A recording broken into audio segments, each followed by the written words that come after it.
అందరికీ నమస్కారం. Indian premier లీగ్లో ఒక పెద్ద తుఫానే వచ్చింది. కొందరు పెద్ద ప్లేయర్స్ జట్లు మారారు. ఈ భారీ ట్రేడ్స్ వెనక అసలు కథేంటో దాని గురించి ఈరోజు మనం వివరంగా మాట్లాడుకుందాం. ఓకే, ఇక అసలు విషయంలోకి వెళ్ళిపోదాం. ఎందుకంటే ఈసారి ట్రేడ్ విండోలో జరిగింది మామూలు విషయం కాదు. లీగ్ చరిత్రలోనే ఒక సంచలన డీల్ అన్నమాట. అవును, ఇప్పుడు ఎక్కడ చూసినా ఇదే హాట్ టాపిక్. అదేంటంటే ఐపీఎల్లోని రెండు అతిపెద్ద పవర్ఫుల్ ఫ్రాంచైజీల మధ్య ఒక బ్లాక్ బస్టర్ 3-ప్లేయర్ ట్రేడ్ జరిగింది. ఇక్కడ చూడండి, రాజస్థాన్ రాయల్స్కి ఒక ముఖచిత్రం లాంటివాడు సంజూ శాంసన్. అలాంటి ఆటగాడు ఇప్పుడు చెన్నై సూపర్ కింగ్స్ జెర్సీలో కనిపించబోతున్నాడు. దానికి బదులుగా లెజెండరీ ఆల్రౌండర్లు రవీంద్ర జడేజా, శామ్ కరన్ ఇద్దరూ రాజస్థాన్కి వెళ్లారు. అయితే ఇక్కడే ఒక పెద్ద ప్రశ్నొస్తోంది. ఐపీఎల్లో ఆక్షన్ జరగకుండా ఇలా తెర వెనుక ఇంత పెద్ద ట్రేడ్ ఎలా సాధ్యం? దీనికేమైనా రూల్సున్నాయా? ఎలా జరుగుతోందిదంతా? సరే, మరి ఈ ట్రేడ్స్ అసలు ఎలా పనిచేస్తాయో చూద్దాం. ఎందుకంటే ఇదంతా పైకి కనిపించినంత సులువు కాదో. దీని వెనుక ఒక పక్కా ప్రాసెస్ ఉంది. ప్లేయర్ ట్రేడ్ అంటే చాలా సింపుల్గా చెప్పాలంటే ఆక్షన్ హడావిడి ఏమీ లేకుండా జట్లు తమకు తాముగా ప్లేయర్స్ని మార్చుకోవడం. ఇదొక ప్లేయర్కి బదులు ఇంకో ప్లేయర్ కావచ్చు, లేదంటే ఒక జట్టు డబ్బులిచ్చి మరో జట్టు దగ్గరనుంచి ప్లేయర్ని కొనుక్కోవడం కూడా కావచ్చు. ఈ ప్రాసెస్ ఎంత స్ట్రిక్ట్గా ఉంటుందో చూడండి. మొట్టమొదటి ఇంక చెప్పాలంటే అత్యంత ముఖ్యమైన స్టెప్ ఏంటంటే ప్లేయర్ రాతపూర్వకంగా ఒప్పుకోవాలి. ప్లేయర్ ఓకే అంటేనే ఫ్రాంచైజీలు అసలు మాటలు మొదలుపెట్టగలవు. ఆ తర్వాతే డీల్ ఫైనల్ అయ్యేది. ఇప్పుడు ఈ ట్రేడ్ వెనుకున్న ప్లేయర్స్ గురించి మాట్లాడుకుందాం.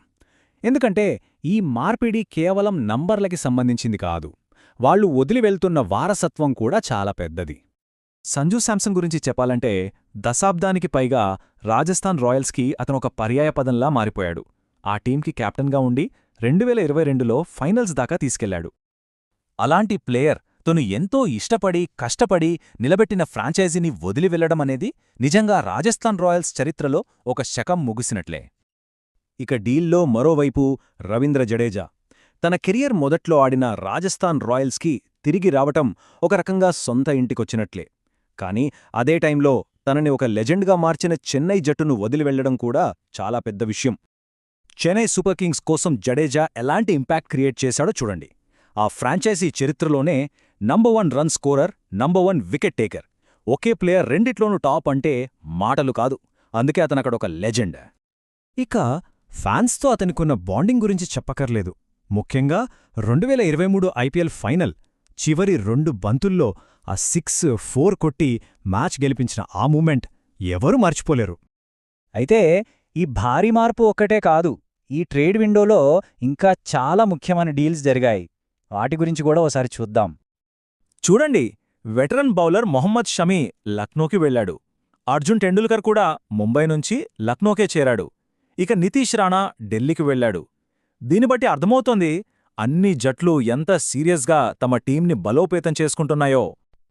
ఓకే, ఈ పెద్ద పెద్ద మార్పులన్నీ చూశాం కదా. ఇక్కడ మనం ఆలోచించాల్సిన ముఖ్యమైన విషయం ఒకటుంది. ఈ ట్రేడ్స్ ఐపీఎల్ భవిష్యత్తు గురించి మనకేం చెబుతున్నాయి? అదేంటంటే ఆక్షన్ కాకుండా ఇలా బయట పెద్ద పెద్ద డీల్స్ జరుగుతుంటే నిజంగా ఈ లీగ్లో అన్ని జట్లకు ఒకే లెవెల్ ప్లేయింగ్ ఫీల్డ్ ఉన్నట్టేనా? ఈ ప్రశ్న ఇప్పుడు చాలామంది ఫ్యాన్స్లో వినిపిస్తోంది.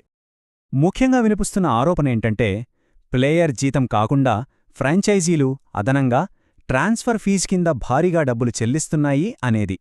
ఈ ఫీజులు లెక్కల్లోకి రాకపోవటమే ఇప్పుడు అసలు సమస్య. ఫ్యాన్స్ ఆందోళనలో కూడా అర్థముంది. ఎందుకంటే ఈ బయటకు తెలియని ఫీజుల వల్ల అసలు శాలరీ క్యాప్ అనే రూల్కే అర్థం లేకుండా పోతోంది. డబ్బున్న టీమ్స్ ఇలా లెక్కల్లో చూపించకుండా ఎంతైనా ఖర్చు చేసి టాప్ ప్లేయర్స్ను కొనుక్కుంటే ఇక అన్ని జట్లకు ఒకే పర్సనే నియమం ఎందుకు? ఇది ఐపీఎల్ స్ఫూర్తికే దెబ్బ కాదా?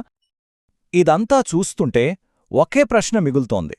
ఐపీఎల్ ఎదుగుతున్న కొద్దీ ఈ శాలరీ క్యాప్ అనే ప్రాథమిక సూత్రం నిలబడుతుందా, లేదా ఇది కేవలం డబ్బున్న జట్ల ఆటగా మారి లీగ్ ఒక కొత్త శకంలోకి అడుగుపెడుతుందా?